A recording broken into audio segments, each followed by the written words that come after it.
check it out, check it, check it out, check it, check it, check it out, check it. Hey, Greg and the CE, call me hip hop junkie. Straight to your dome piece like Brass Monkey. All I wanna know, do you wanna get funky? CNC beats be kicking like a donkey. Get down if you're chunky but funky. Get down if you're chunky but funky. You want funk? Hey, we got skunk. The factory CNC has got a trunk to funk.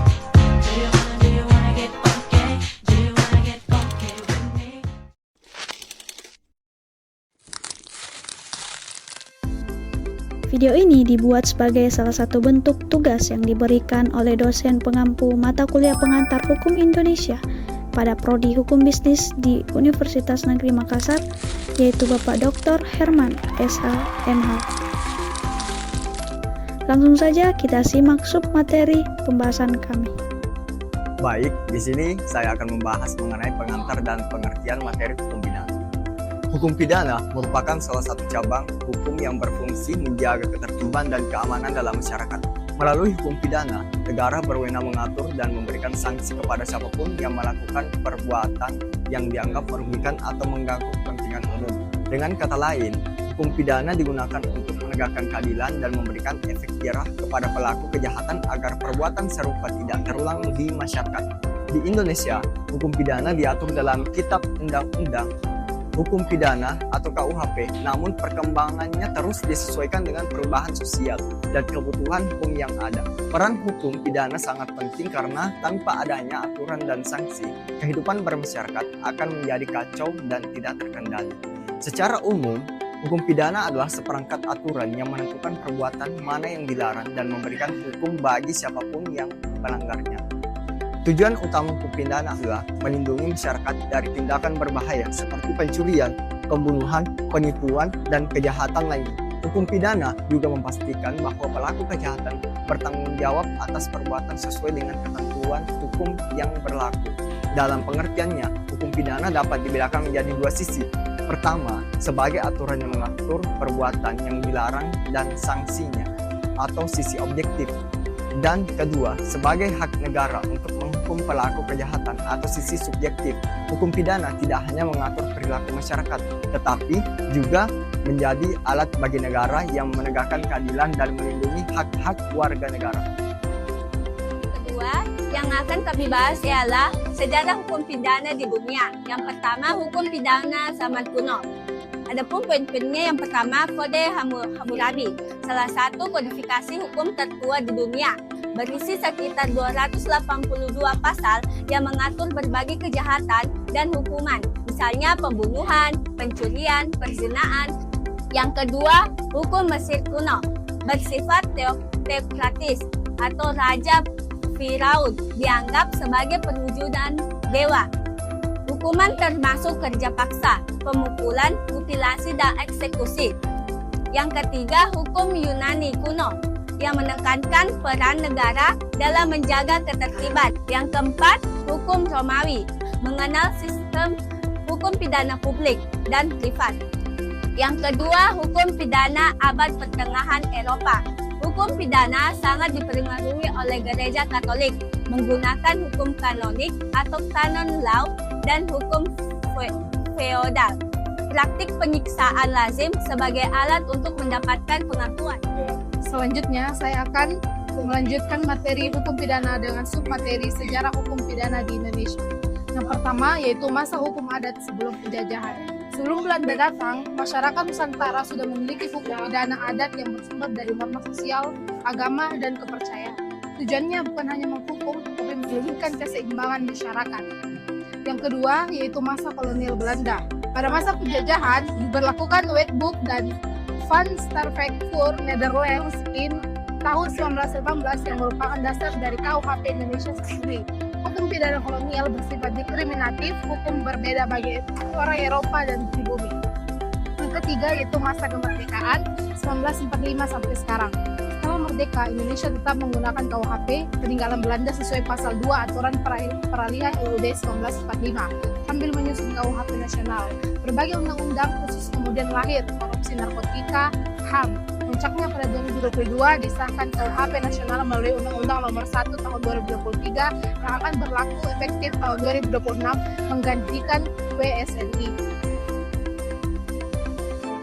Baik, selanjutnya saya akan melanjutkan materi kami yaitu asas-asas umum dalam hukum pidana. Asas hukum pidana adalah prinsip dasar yang menjadi landasan berpikir dan bertindak dalam seluruh sistem hukum pidana, mulai dari pembentukan undang-undang, penerapan oleh penegak hukum, sampai penjatuhan pidana oleh hakim. Secara sederhana, asas hukum pidana berperan untuk menentukan batasan kekuasaan negara dalam menghukum seseorang. Asas pertama yang sangat penting adalah asas legalitas yang berbunyi nullum crimen nulla poena sine lege, yang berarti tidak ada tindak pidana dan tidak ada pidana tanpa undang-undang. Artinya, seseorang hanya bisa dipidana jika perbuatannya telah diatur dalam undang-undang sebelum perbuatan itu dilakukan. Asas legalitas juga memiliki 4 unsur penting. Yang pertama, lex scripta, di mana harus tertulis. Yang kedua, lex serta, di mana rumusannya harus jelas. Yang ketiga, lex stricta, di mana tidak boleh ditafsirkan dengan analog. Yang keempat, ada lex praesia, di mana berlaku ke depan bukan surut. Selanjutnya adalah asas non-retroaktif, yang berarti undang-undang pidana tidak berlaku surut terhadap perbuatan yang terjadi sebelum undang-undang dibuat. Asas selanjutnya yaitu asas kesalahan atau Schuldbeginsel, yang menegaskan bahwa tidak ada pidana tanpa kesalahan atau Genstraf zonder Schuld. Seseorang hanya bisa dimintai pertanggungjawaban pidana jika terbukti melakukan perbuatan pidana atau actus reus dan memiliki kesalahan batin atau mens rea, seperti niat jahat atau kelalaian. Saya akan melanjutkan submateri mengenai asas-asas hukum pidana dari teman-teman saya sebelumnya. Yang pertama, tujuan asas hukum pidana menjamin keadilan, kepastian hukum, dan kemanfaatan dalam penegakan hukum pidana, serta menghormati hak-hak asasi manusia. Yang kedua, asas pertanggungjawaban pidana. Seseorang hanya dapat dipidana jika memiliki kesalahan berupa kesengajaan atau kealpaan. Tidak ada pidana tanpa kesalahan. Yang ketiga, asas proporsionalitas dan kemanusiaan. Pidana harus berproporsional dengan kesalahan dan akibat perbuatan serta menjunjung nilai kemanusiaan dan hak asasi manusia. Yang keempat, asas ultimum dan remedium. Hukum pidana digunakan sebagai upaya terakhir jika upaya lain tidak efektif untuk melindungi masyarakat. Yang kelima, asas pemindahan modern. Fokus pada rehabilitas, resonisasi, dan pencegahan kejahatan, bukan hanya pembalasan untuk mengembalikan pelaku ke masyarakat sebagai individu yang lebih baik. Ada beberapa poin ruang lingkup hukum pidana Indonesia. Yang pertama ada dasar hukum, yaitu Undang-Undang Dasar 1945.